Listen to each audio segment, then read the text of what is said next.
Olá, bem-vindos à nossa análise de hoje. Vamos explorar juntos alguns trechos bem instigantes de Deus, o pão da vida e o eu em Cristo. Hoje o foco é na parte 1 de O homem não viverá de pão somente. A nossa ideia aqui é desvendar mesmo os conceitos principais, né? O material fala sobre unidade entre as pessoas através de Deus, fala sobre o progresso espiritual de cada um e também da importância de viver com uma consciência mais desperta para a presença divina. Parece uma visão que foca muito no poder que vem de dentro, sabe? Menos na busca externa. Bom, vamos lá. Exatamente. Olha, a fonte sugere uma conexão bem forte, bem direta mesmo, entre a comunhão de cada um com Deus e a comunhão com os outros. Pensa assim, um grupo onde o centro é essa conexão com o divino. O texto diz que isso naturalmente cria um ambiente de harmonia, sabe? Sem espaço para ciúme, para competição, fofoca. A própria ligação com Deus ali compartilhada vira um elo, quase um escudo protetor. É interessante essa ideia de uma unidade quase palpável, né? Um amor que surge quando Deus é o centro. Não como uma regra, mas, assim, uma consequência. Mas o texto também fala de algo que a gente vê sempre. Pessoas em ritmos diferentes.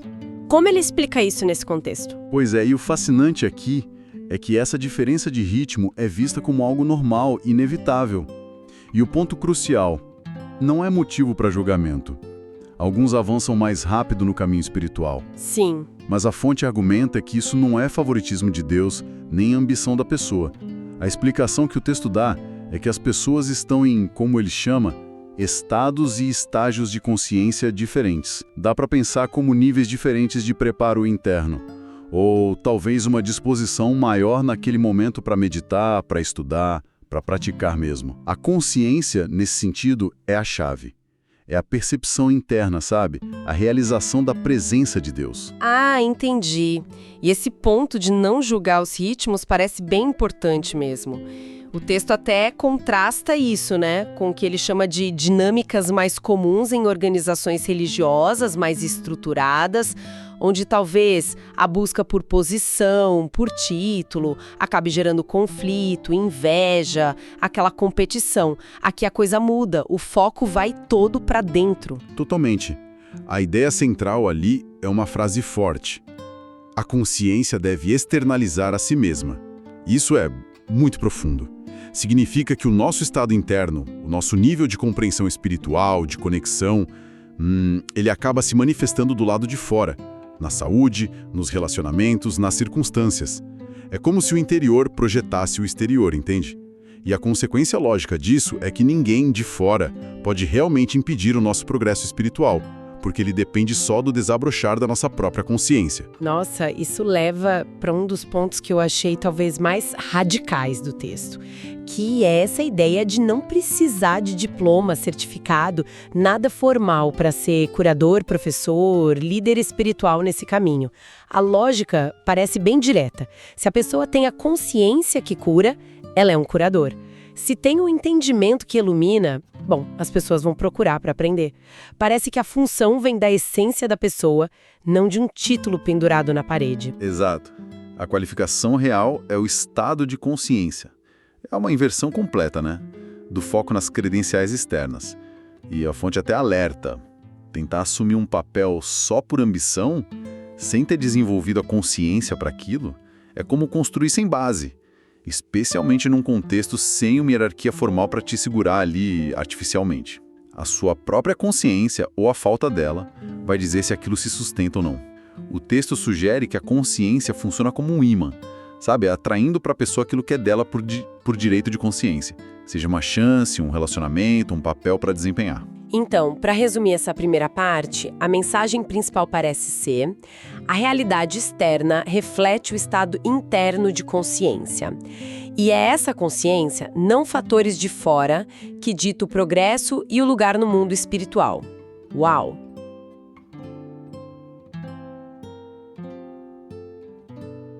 Fascinante. E como isso se conecta com a natureza de Deus e com a forma como a gente busca as coisas na vida, as qualidades. Aqui tem outra virada de chave importante. O texto desafia a gente a parar de pensar em Deus como como uma entidade separada, sabe? Lá longe no céu, para quem a gente tem que pedir as coisas. Pedir saúde, dinheiro, felicidade. Como se ele pudesse escolher dar ou não. Ou como se a gente precisasse convencer ele. Isso mexe bastante com algumas ideias religiosas mais tradicionais, né? Aquele Deus que atende ou ignora as preces. Sim. A proposta é abandonar essas crenças e abraçar um entendimento de Deus como onipresença, onipotência, onisciência, amor infinito. Qualidades que já existem, que permeiam tudo, aqui e agora, onde a gente estiver. Deus não está lá fora para ser trazido para cá. Deus já está aqui. O trabalho não é atrair Deus, mas sim abrir a nossa consciência para perceber, para receber essa presença, esse poder que já é imanente, já está pulsando dentro e ao redor. E essa mesma lógica de olhar para dentro e não para fora vale também para coisas que a gente busca nos outros, tipo amizade, lealdade, integridade. Exatamente. O texto argumenta que essas qualidades, amizade, integridade, lealdade, fidelidade, não são coisas externas que a gente precisa achar em alguém. Na verdade, são aspectos da natureza de Deus que moram dentro da gente. Nossa tarefa não é achar um amigo leal, mas ser um amigo leal. Não é ficar exigindo integridade dos outros, mas praticar a integridade. Então a chave é expressar essas qualidades a partir de nós mesmos. Isso, buscar fora é visto como o equívoco. A responsabilidade é nossa de manifestar essas qualidades divinas. O texto até usa aquela metáfora bíblica, né? De lançar o pão sobre as águas. O bem que a gente expressa ativamente, amor, cooperação, integridade, gratidão, amizade, esse é o nosso pão da vida. É a substância espiritual que a gente oferece para o mundo. E segundo a fonte, existe uma lei espiritual de reflexo. Esse bem que a gente lança, ele volta para nós. Muitas vezes, multiplicado. Entendi. Então a orientação prática seria: não espere gratidão, seja grata. Não procure amizade, seja amiga. A integridade que você vive é a que retorna para você. Mas isso parece um desafio, não? Viver assim num mundo onde, bom, nem todo mundo age com integridade. O texto fala sobre isso. Fala sim, e de forma bem direta. Ele reconhece que a gente pode ser prejudicado materialmente pela falta de integridade dos outros. Claro. No entanto, ele argumenta que, numa perspectiva espiritual mais ampla, o dano verdadeiro fica com quem age sem integridade. Porque essa pessoa está violando a própria natureza divina dela e plantando consequências negativas para si mesma. Quem foi lesado materialmente, mas manteve a própria integridade, preserva o bem maior que a sua conexão espiritual. É uma visão de longo prazo, né? Focada na lei de causa e efeito espiritual. Isso me leva a uma imagem muito forte que o texto usa, a do esplendor aprisionado. O que significa isso exatamente? É uma metáfora poderosa, sim. Descreve as qualidades divinas que todos nós trazemos de fábrica, digamos assim, confiança, fé, alegria, amor incondicional. O texto sugere que a gente nasce com esse esplendor, essa luz interior brilhando forte. Pensa na confiança aberta de um bebê, por exemplo. Mas aí, ao longo da vida, as experiências dolorosas, decepções no amor, traições em negócios, perdas, fazem a gente construir barreiras. Cada mágoa, cada medo, vai adicionando uma camada, criando tipo uma casca protetora em volta desse esplendor original. A gente fica receoso, desconfiado, fechado. Essa casca, então, seria o resultado da gente generalizar as dores? Tipo, uma pessoa me magoa, aí eu passo a desconfiar de todo mundo. Exatamente isso. Uma experiência ruim com um sócio faz a gente ficar com um pé atrás em todos os negócios futuros. Uma amizade que acaba mal faz a gente hesitar em se abrir para novas pessoas. Construímos muros por medo de sofrer de novo.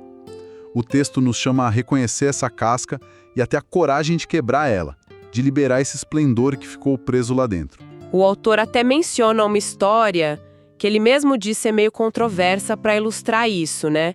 A do pai e do filho. Sim, ele conta essa história e reconhece que às vezes é criticado por ela.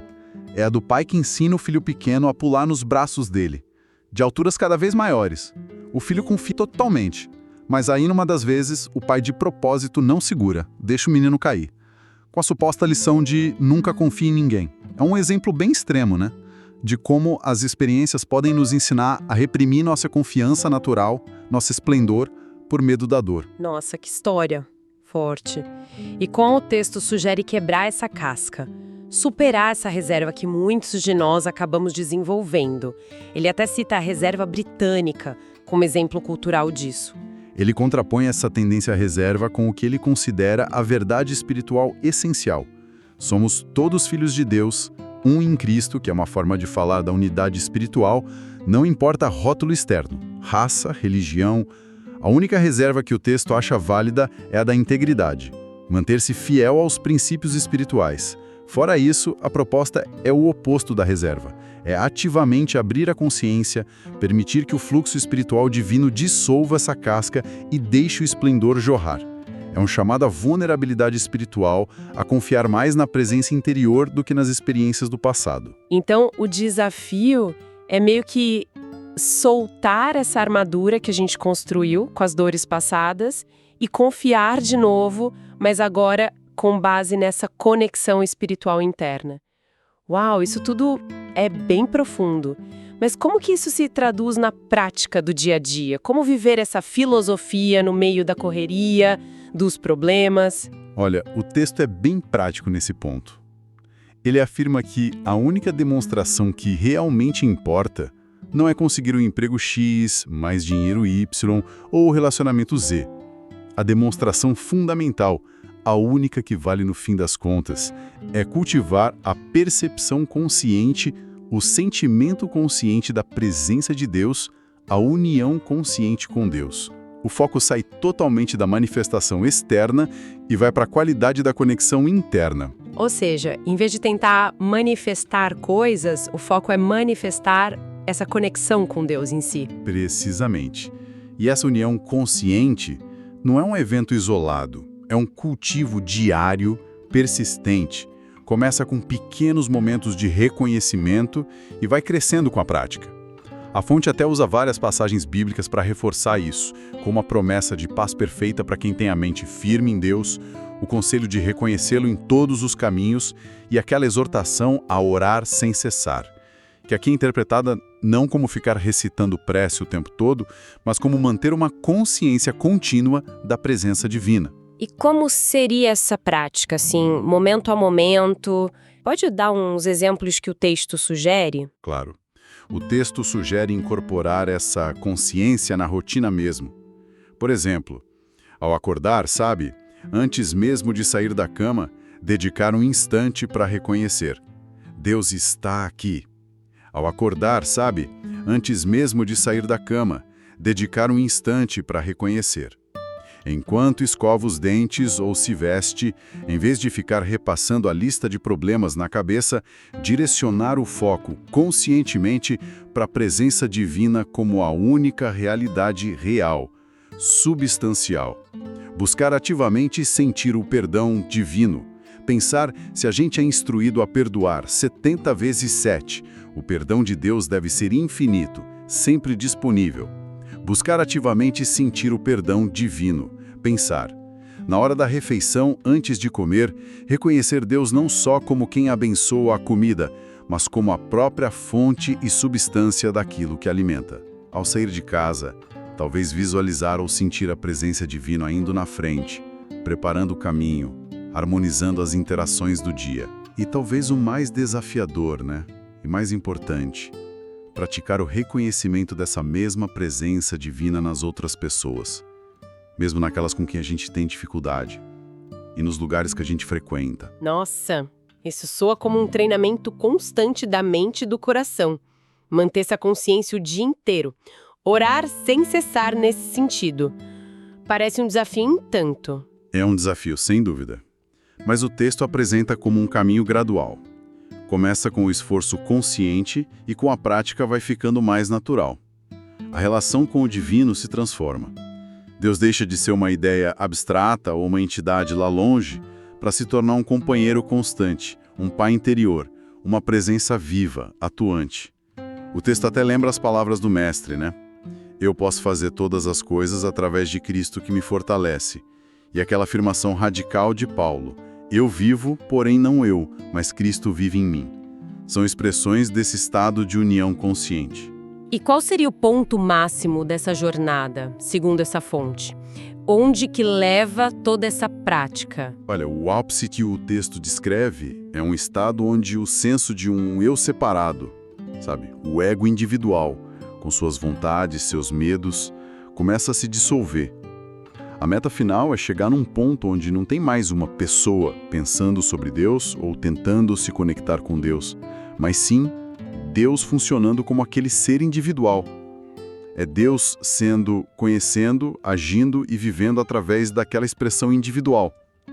É uma fusão de consciência, onde a identidade pessoal vira um veículo transparente para a expressão divina. É um conceito bem elevado, que aponta para uma transformação radical mesmo da identidade. Uau! Exploramos hoje ideias realmente densas, né? E transformadoras a partir desses trechos de Deus, o pão da vida e o eu em Cristo.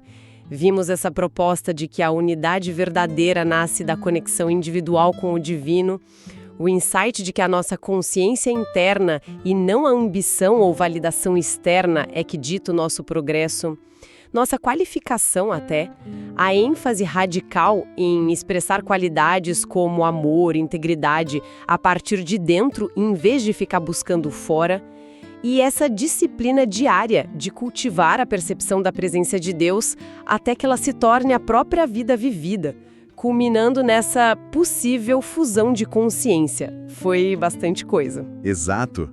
Foi uma jornada por conceitos que realmente desafiam muitas das nossas formas habituais de pensar sobre espiritualidade, sobre sucesso, sobre relacionamento com o divino e com os outros. E para levar essa nossa análise, talvez uma questão para continuar refletindo. Se a nossa consciência individual é de fato tão determinante na nossa experiência como o texto sugere, se ela é esse imã que atrai o que é nosso e o molde que forma a nossa realidade percebida, até que ponto nós somos, num nível muito profundo, co-criadores ativos da nossa própria vida, mesmo quando a gente enfrenta desafios ou dificuldades que parecem vir totalmente de fora? Onde será que termina a influência externa e começa o poder da nossa própria consciência? Fica aí a provocação para uma reflexão pessoal.